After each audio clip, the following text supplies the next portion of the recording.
Welcome into another edition of the In the Money podcast for KeenelandSelect.com. Today we're going to take a look at a stakes race from Churchill Downs and then the all-stakes pick 4 from a big card at Delta Downs. It features a couple of nice 2-year-old races. Tom Leach here along with Keeneland's director of Simulcasting, Jim Goodman, ahead of what will be a huge Thanksgiving weekend of racing. But, Jim, let's start with the Churchill Downs River City Handicap, Grade 3. It's the 9th race on their card Saturday afternoon, and assuming it stays on the turf, it's a nice big field, 1 1/8 on the grass for 3-year-olds and up, and pretty good betting race, I thought. Where did you go? Yeah, I thought it is. For a grade $300,000 race, I kept looking at this, and you can make cases for a lot of horses here that could probably be running in a better race. The horses coming out of grade 2s, and I think I really like a horse on the inside that I know you've played before, Villandry, for Charlie Lopresti, and I think the horse has got a real shot. But I'm going to go with Keep Up for Alex Clarkson.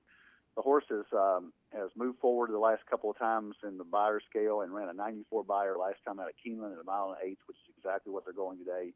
The horse seems to have taken this distance as his favorite. He's a 6-year-old, just getting better. He's 7 for 17 lifetime, and he either wins or he goes out of it. He's got 7 wins and 1 second, which is very unusual.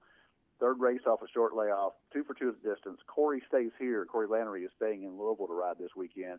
He probably had an opportunity to go to Delta Downs to ride down there, and he's got some live mounts on Saturday at Churchill, so I'm going to take him with Keep Up, assuming it stays on the turf. I'm going to take Villandry below, and I'm going to take a couple other horses. Daddy Knows Best is a horse that was on the Derby Trail as a 3-year-old, and he's 4 now, and they made him into a turf horse, and he's done very well at Remington. He's got a 3-race win streak for Steve Asmussen, and Santana is going to ride him. I think Daddy Knows Best fits very well. Tahoe Lake fits well, and Olympic Thunder is an improving horse for Kenny McPeak. So I'm going to Keep Up on top of those 3 or 4 horses. I'm going to put Villandry in there as well. I'm going to take Villandry. Had some trouble in that last race. I thought at one point he was going to get through in the rail and win it.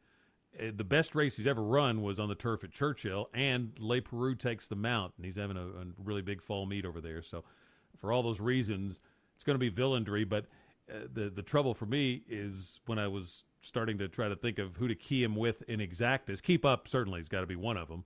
But then there's so many other choices, and the ones you mentioned and a couple others that you didn't that I like that I'm going to use. Calamos for Bill Mott, just because of the Mott angle. Cerrone, who likes that turf course, so I'm going to throw him in there. And then Olympic Thunder. And Daddy Knows Best I took a long look at, but can't use them all, so I settled on those 4 to key with Villandry, who is my pick to win the River City Handicap. Now we'll go to Delta Downs, and they have an all-stakes pick 4. Really nice card. And their 4th race starts the pick 4, and it is the Samstown restricted race for 3-year-olds in Louisiana, and 7 furlongs. And a tough challenge. Nobody really stood out to me in here. I ended up going to Tallahatchie Lake. Got ascending speed figures, which I like, and I also like that Rosie Napravnik takes the mount on this one. So for those 2 reasons, Tallahatchie Lake's my pick, and then I'm going to use them in exactas with Black Bear, Hip 469, and Request a Puck, the 2, 7, and 9. But number 4, Tallahatchie Lake for me. What about you?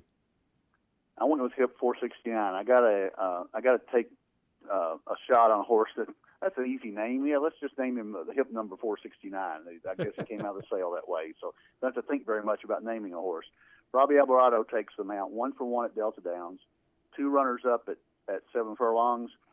And I always look when I look at a secondary track like Delta Downs this is a $75,000 stakes race. One of the most important things you look for is horses that have run well at other venues that are better class. And Churchill Downs and Keeneland and Fairgrounds, this horse was very good last year at Churchill and Keeneland and the Fairgrounds. Has won 2 straight in Louisiana. Coming into this race, it looks like he was all out to win the last race with a 73 Beyer, but it looks like he just barely got there because of closing into a slow pace. I think there's going to be a lot of pace here, and I think it sets up very well for Hip 469. I'm also going to take High Tie, the 5 horse, with a 106 Beyer last out. What scares me is that's his lifetime best by 23 points, and there is a very good chance he will not run back anywhere close to that. But if you look at Carl Broberg, he's a 31% trainer, and this was his first time with this horse, which ought to raise all kinds of flags with you, either good or bad. Black Bear is a horse that's 6 for 8 lifetime. and Runaway Steven is 2 for 3 at Delta. So I'm going to take hit 469 on top of those 3 horses. Race 5 is the Delta Mile, 3-year-olds and up at the distance of a mile. And where did you go here? This one was Uncaptured for me. Again, the back class, you look at horses that have done well elsewhere. Even though he's never been at Delta, he's a 3-year-old with 14 lifetime starts and 7 wins. Ships from Churchill down here and worked really well. Had a 1 minute and 3/5 work on November 16th and a bullet on November 9th. So I like the pattern of November 2nd, November 9th, November 16th. Really good works for Mark Casse, and then shipping down here running exactly a week later. So he's had works on the 2nd, the 9th, the 16th. I love that pattern. I think he's going to run really well on the 23rd. And then the other horse that I liked in here was Agent Dinozo for Steve Margolis on the inside, another Churchill Downs shipper. It seems like I've got a pattern here, but I do like horses that have come from better circuits to Delta Downs to try to get this big money. Uncaptured is almost the one I went with. I ended up going to Do No Harm. Calhoun's really good off the layoff. This horse has won here before. Again, you're going for Churchill shippers. I'm going for the Rosie Depravnik angle. She's really had a hot streak in Louisiana at the fairgrounds the last couple of years, so certainly familiar with those trainers, and she and Calhoun have a good record together. This horse is, off that layoff, is working lights out. So Do No Harm for me, and then I'll use him with Uncaptured. Alsvid, the 2, I liked a little bit, and then I'll throw one in there with Troilus as well. 6th race is the Grade 3 Princess for 2-year-old fillies at a flat mile. The boys are going a mile on the 16th, but the girls just a mile. And I ended up going to a horse I picked actually in the Breeders' Cup Juvenile Fillies, Concave. She had some traffic trouble in that Breeders' Cup race, the race where Johnny Velasquez's horse went down, and she was mid-pack at that point, and she ended up finishing way back. She had to pull up, and the feeling going into that, from everything I'd heard and just looking at her, that her pedigree, that 2 turns and dirt would be a real nice fit for her, and she was going to get it in the Breeders' Cup, and that's why I liked it. And then I don't think, got a chance to see what she could do. So I'm going to give her another shot in here and take Concave, and then I'll use her with 2 of Cassie's fillies, Appreciating and Tepin, who won at Keeneland, and then Bana, the 4 also, who ran real well up at Saratoga this summer. But Concave's the pick for me. What about you? I'm going to take Bana, and the angle that you were talking about, Rosie Napravnik, picks up this mount. Corey Lannery had this mount, and he got disqualified last time out in the My Trusty Cat, but she won by 4 lengths. If you go back and watch that race, she was 1-9. She was much the best in that race. She was coming out of the spin-away Grade 1, but she won the Grade 3 Schuylerville in Saratoga. So Brett Calhoun either took Corey off this horse, or Corey is not making the trip for some other reasons. Rosie Napravnik is a very good pickup and does very well. 32% winning percentage for Rosie riding for Brett Calhoun. I like Misbehavior, just missed in the Sharp Cat. 3 for 4 lifetime. I like Concave as well. You just draw a line through the juvenile fillies because she had no shot that day. So, and Appreciating is a horse from the outside that might have a shot shipping down from Mark Casse. But Bonai is my pick in this race. 7th race is the Grade 3 Delta Jackpot for the 2-year-olds at a mile and a 16th. And where did you land in this one? This is the easiest one. To me, the pick 4 goes through this race, and you single Coastline. Mark Casse again. I just think that he ran behind Almost Famous, who has turned into a really nice 2-year-old. I'm surprised he's not shipping him down here for this race. But Coastline, the last 2 races at Keeneland on the Poly and Churchill in the mile, progressing from 6 furlongs to 7 furlongs to a mile, so to the natural progression, a mile and 16 ought to be perfect for this horse. I think Rum Point has a shot simply because of back class. And I think Rise Up's got to be used just because of Tom Amos and just because of his last race, an 88 buyer here at Delta, but hung on the outside in a mile and 16th with a very compact track here. I think that works against him. I'm going to take Coastline as a single in my pick 4. I'm going to try to go for an upset of beat Coastline with Casa Guapo, a horse that ran against Havana last time, and I think it's getting a little class relief. And I think of pedigree, he'll like the stretch out in distance.